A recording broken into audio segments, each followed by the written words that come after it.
Assalamualaikum warahmatullahi wabarakatuh. Perkenalkan, nama saya Hamidah dari kelas 4B Pendidikan Biologi dengan NIM 200112532 dengan mata kuliah Islam dan Biologi dan dosen pengampu yaitu Bapak Dr. Gufron Amirullah MPD. Pada video kali ini saya ingin menjelaskan mengenai Islamisasi ilmu dengan teknik integrasi. Selamat menyaksikan. Islamisasi ilmu berdasarkan teknis integrasi, yaitu terdiri dari Islamisasi ilmu pengetahuan yang dimana di sini ada tokohnya Ismail Al-Faruqi, Syed Naqib, Alatas, pengalaman IIUM. Lalu pengilmuan Islam ini tokohnya ada Ziauddin Sardar, Amin Abdullah, dan Mulyadi Kartanegara. Dan yang ketiga ini ada integrasi ilmu, di mana tokohnya itu adalah Kunto Wijoyo. Di sini saya akan menjelaskan mengenai teknik integrasi Islamisasi ilmu yang tertera di mind mapping yang sudah saya buat. Nah, teknis integrasi Islamisasi ilmu itu kan terdiri dari 3 nih. Ada teknis dalam paradigma Islamisasi ilmu pengetahuan, lalu ada teknis dalam paradigma integrasi interkoneksi Amin Abdullah, lalu di sini ada teknis dalam paradigma pengimanan Islam Kunto Wijoyo.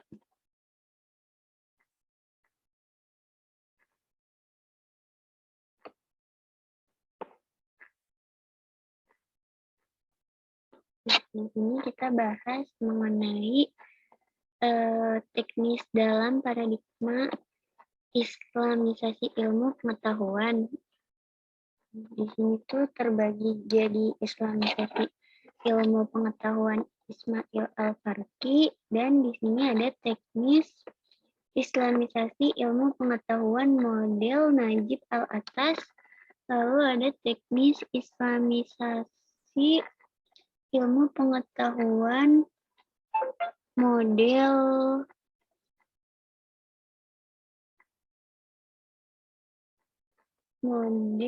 IIUM Malaysia. Nah, kita bahas yang pertama, yaitu Islamisasi ilmu pengetahuan Ismail Al-Faruqi. Nah, Ismail Al-Faruqi ini dia membahas kurang lebih yang pertama itu ada penguasaan disiplin ilmu modern, lalu ada survei disiplin ilmu, lalu ada penguasaan Khazanah Islam, analisa ilmiah terhadap khazanah Islam, pengetahuan Islam, penentuan relevasi Islam yang khas dengan disiplin-disiplin ilmu, lalu ada penilaian kritis terhadap disiplin ilmu modern, terus ada penilaian kritis terhadap disiplin ilmu Islam. Di sini ada survei permasalahan yang dihadapi oleh umat Islam, survei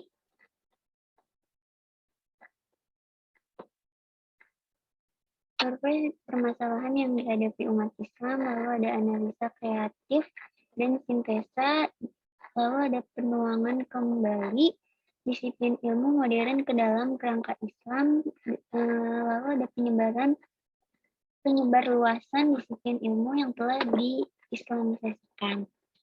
Nah, yang kedua ini ada teknis Islamisasi ilmu pengetahuan model Najib Al-Atas, di mana dia itu pembahasannya ada pengasingan dari watak, kepribadian, kebudayaan, dan peradaban barat baik humaniora maupun eksakta.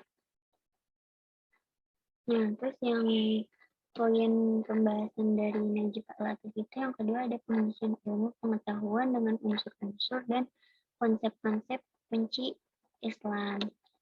Di sini yang ketiga itu ada teknik Islamisasi ilmu pengetahuan model IIUM Malaysia. Nah, yang IIUM Malaysia itu yang pertama itu dia ada Islamisasi yang tingkat rendah, lalu ada tingkat menengah, lalu ada tingkat tinggi, dan ada tingkat sangat tinggi. Nah, kalau di tingkat rendah itu dia pembahasannya mengenai asektif dan suportif, di mana asektif dan sportif ini menerima, menghargai, mengakui, dan menegaskan serta mempromosikan, mendukung, atau mengabdikan apapun yang dianggap berguna atau penting untuk diketahui, yang berasal dari sistem konvensional atau pengetahuan sekuler. Nah, terus ada produktif, di mana aktif dalam melakukan berbagai riset, publikasi, konsultasi, pelayanan sosial, atau pekerjaan sosial. Nah, untuk tingkat menengah sendiri itu dia ada poinnya, ada 4, yaitu aduktif, adaptif, analitis, dan produktif. Bisa dilihat. Nah, aduktif itu sendiri mendorong atau memakai apa yang dianggap terbaik. Kalau adaptif itu berimprovisasi atau beradaptasi dengan hal-hal yang konvensional. Kalau analitis di sini itu menggambarkan atau menjelaskan secara ilmiah dan objektif setiap hal-hal yang konvensional. Dan di sini ada juga produktif, di mana aktif dalam melakukan berbagai riset, publikasi, dan konsultasi. Untuk islamisasi tingkat tinggi ini poinnya ada 10 dari A sampai Z, yang terdiri dari korektif, komparatif, artikulatif, kritis, integratif, ejektif, protektif, reorientasi, sintesa, dan produktif. Nah, terus yang untuk yang keempat ini ada islamisasi tingkat sangat tinggi. Poinnya itu ada discovery, invensi, rekonstruksi, dan konstruksi.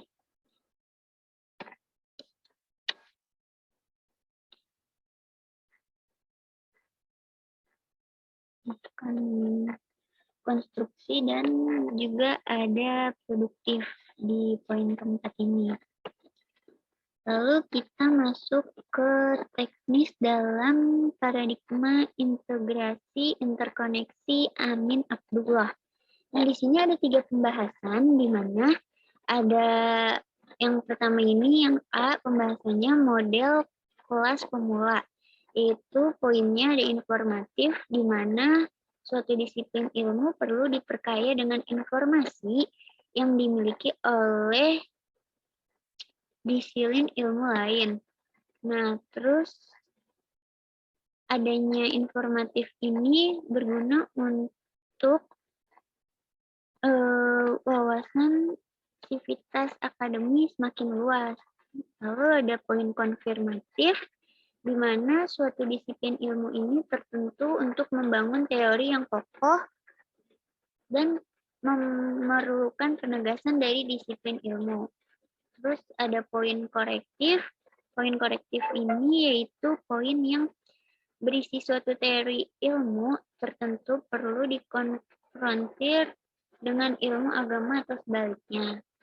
Terus di sini ada model dari kelas lanjutan yang terdiri dari similarisasi, yaitu menyamakan begitu saja konsep-konsep sains dengan konsep-konsep dari agama. Lalu ada paralelisasi, yaitu konsep yang berasal dari Quran, konsep yang berasal dari Quran dengan konsep yang berasal dari sains. Lalu ada poin ketiga, komplementasi, yaitu antara sains dan agama saling mengisi. Untuk poin keempat sendiri ada komparasi, yaitu membandingkan konsep atau teori sains dengan konsep wawasan. Lalu yang kelima ada konsep induktifikasi, di mana asumsi-asumsi dasar dari teori ilmiah yang didukung oleh temuan-temuan empirik dilanjutkan pemikirannya secara teoritis abstrak ke arah pemikiran metafisik atau gaib, kemudian digabungkan dengan prinsip agama dan Al-Quran. Lalu ada konsep verifikasi di mana mengungkapkan hasil-hasil penelitian ilmiah. Lalu yang poin ketiga yaitu ada model kelas ahli atau waryani, di mana teknik yang digunakan yaitu teknik hermeneutisasi, yaitu menghubungkan secara triadik sirkulastik antara religion, filosofi, dan sains. Lalu pembahasan yang ketiga itu ada di sini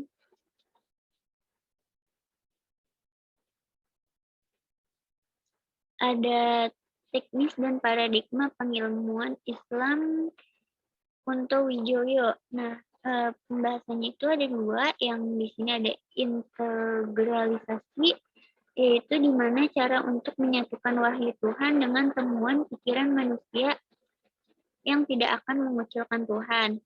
Lalu untuk poin yang kedua yaitu objektivasi, di mana cara pengilmuan Islam melalui konkretisasi yaitu keyakinan internal.